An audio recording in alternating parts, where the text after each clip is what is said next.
अस्सलाम वालेकुम। Creative ocean में खुशामदीद। कैसे हैं दोस्तों? उम्मीद है बिल्कुल ठीक ठाक होंगे, फिट फाट होंगे और हमारी कहानी का इंतज़ार भी कर रहे होंगे। दोस्तों, आज आपके लिए बहुत ही खूबसूरत कहानी लेकर आए हैं और एक नई कहानी। ये पुरानी कहानी नहीं है और अब उन पुरानी चीज़ों से बाहर आइए, कुछ नया जानिए, कुछ नया सीखिए।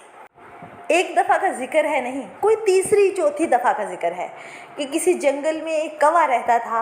अब इसका ये हरगिज़ मतलब नहीं है कि पूरे जंगल में एक ही कौवा रहता था। दरअसल कहानी ही एक कौवे की है। अल्लाह के हुक्म से प्यासा भी था। कौवा हो और प्यासा ना हो मुमकिन ही नहीं। वहाँ भी शायद जानवरों के गुनाहों की वजह से बारिश का नामो निशान नहीं था।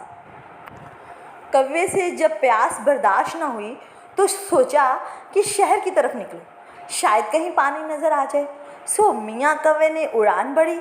अभी थोड़ा सा फासला ही नापा था कि इसे एक गड्ढा नज़र आया। पहले तो गैरत ने इजाज़त ना दी, क्योंकि इसने भी सुन रखा था कि इनके कबीले में एक जी ने सारा दिन गड्ढे में कंकरियाँ डालकर पानी पिया था। जी हाँ, कौवा जानता था कि उनके एक जी ने सारा दिन गड्ढे में कंकरियाँ डाली थी।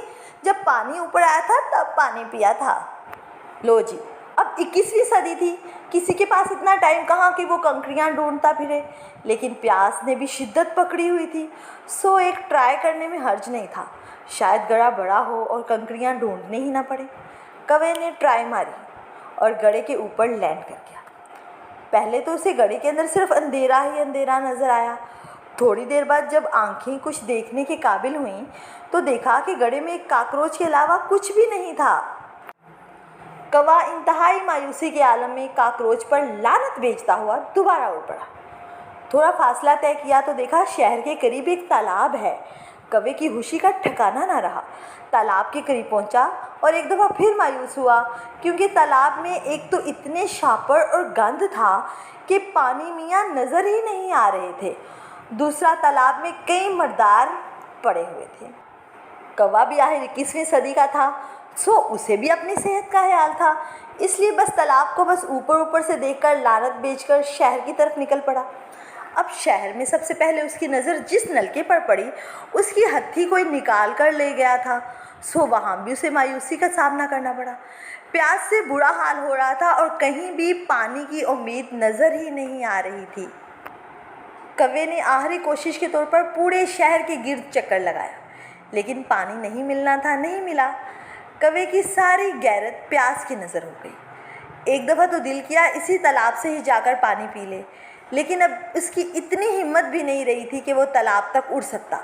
सो बर्दाश्त करने लगा। अचानक उसके सामने एक दुकान पर पड़ी। कौवे को एक आइडिया आया। टहनी से उड़ा और दुकान के सामने जाकर बैठ गया। दुकानदार ने कौवे को देखा तो वैसे ही मुंह बनाया जैसे किसी भिखारी को देखकर बनाया जाता है। दुकानदार ने वही इंसानी काम किया। हाथ में बोकर पकड़ी और कौवे को डराने की गर्ज से साथ हुड़ हुड़ की आवाज़ भी लगाई, लेकिन कौवा प्यासा था, ना उड़ा। दुकानदार ने जब देखा कि कौवा बाजिद है तो शेड से बाहर निकलकर उसे उड़ाने की कोशिश की, लेकिन ये कोशिश भी बेकार गई। दुकानदार भी हैरान हुआ और आराम से चलता हुआ कौवे के पास आया और नहायत शराफत से पूछा, भाई कौवे, आखिर चाहते क्या हो?